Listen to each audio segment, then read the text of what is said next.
With that, we bring in Karl Rove, former White House Deputy Chief of Staff for President George W. Bush and a Fox News contributor, Trey Gowdy, host of Sunday Night in America, former House Oversight Committee Chairman and federal prosecutor, and David Carlucci, former Democratic New York State Senator. Gentlemen, thank you. Very good to have all of you with me. You know, it's interesting. David Carlucci, let me start with you on this.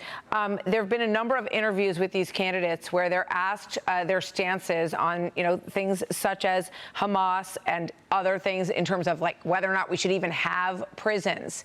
And they're pressing these candidates on this issue. Take a look at this one. Number 2, the group that backed Mamdani says that they cannot endorse Avila Chevalier because she still supports Hamas. These statements about Chevalier's positions on Israel were not mere rumor, the political club wrote.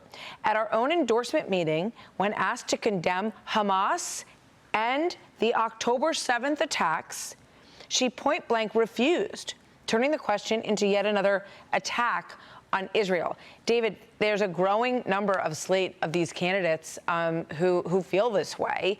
Can these candidates win, and what's happening in your party? Well, look, they can win, and it's because people are just so fed up. They're very concerned, not really about what's going on in Israel. They're more concerned about what's going on in their own neighborhood. The fact that they can't afford rent, they can't afford a first home, the groceries, the child care, those are the issues. And the fact is that the Democrats are having this vigorous debate to figure out what are the issues of our time. How are we going to get beyond the fact that now we have a trillionaire while you still can't afford your first home? So people are angry. And it's not the title, Democratic Socialists, it's the message that they're delivering. And people are really not moved by what's going on in the Middle East. They're moved by the fact that the cost of living has gotten too unaffordable.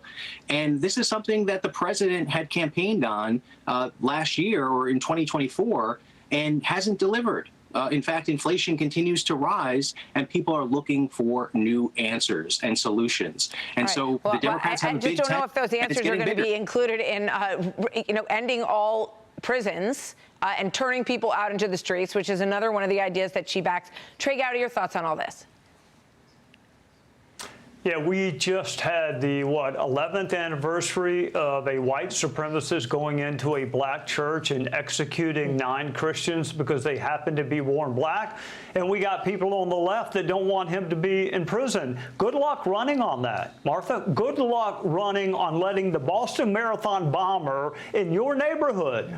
Good luck letting Dylan Roof in your neighborhood. I mean, you got members of the squad that literally don't believe in incarcerating people. It is collectivism. Look, I understand people are struggling, but why do I have to take stuff from other people? I mean, why do I have to take stuff from Karl Rove just because I'm struggling? That's what breaks a republic, is that kind of mindset. Let me play this. And that is not what the Democrats are talking about. Hold on, David. I'll come back to you. Let me play this from the Joy Reid show, and then, Karl, I want to get your thoughts on that and the rest of this. The Democratic Party is as married to this Israel over everything.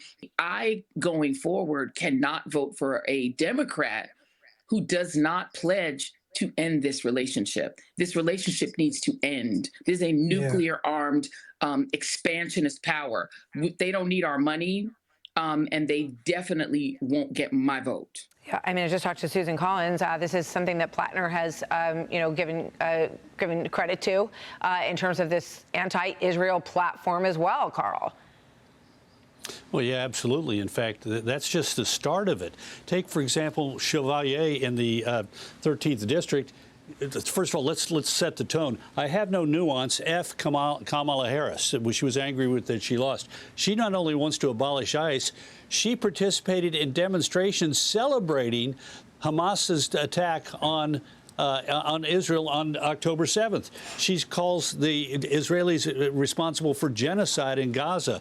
This goes beyond the normal, I disagree with how Israel is handling the relationship with Gaza or handling the relationship with Hezbollah in Lebanon.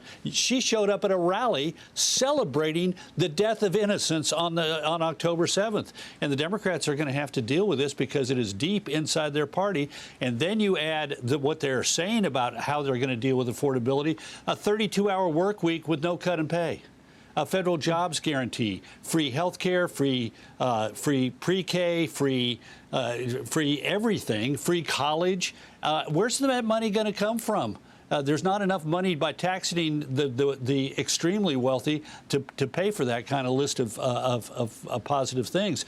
Democratic socialism is a label that's going to hurt them across the country. It may win in a deep blue district in Manhattan or in the New York City, but it's not going to help them in the rest of the country. So, David, I guess how do other Democratic candidates separate themselves from this growing movement? Very easy. Look, talk about the message and not the label. The message is affordability. What are we going to do? And, Carl's talking about all the problems with the Democrats. But the fact is, what are the Republicans running on? If it's just the big, beautiful bill, that's a sinking ship. People are not feeling the relief. And that's it. The president is not talking about new things of affordability, how we are going to afford the groceries, et cetera. And that's the problem. So, look, Democrats are doing this. You had Mondami get elected in New York City, and right across the Hudson River, you had Mikey Sherrill, a moderate, get elected as governor of New Jersey. And Spamberger. The Democrats are a big... But, Trey, I mean, so far we're not seeing any free buses or free childcare here in New York City. We know these things are extraordinarily expensive, and then other services are going to take a hit as a result of it if they start to implement these things. But, I mean, David makes the point, these candidates, some of them are winning and some of them are becoming even less moderate than they were when they ran once they're in office. Well, think about how few people vote in the primary. And in many of these districts, the primary is the general. So, I mean, you look at how few people voted for Alexandria Ocasio-Cortez when she beat Joe Crowley. I mean, it was very few people, and now she's a household name. So you don't have to do much to win a primary. Look, people are getting out of New York. I think even somebody in this conversation maybe doesn't live in New York, even though she may work there. When you've lost Martha McCallum, it's no cheaper in New Jersey, believe me. And I'm still in New York. I still love New York. I'll always believe in the future of New York. But Carl, you just watched the interview with Susan Collins. Give me your take on where you think that main race is going to go, because it's going to be one of the interesting measures of what we're talking about here.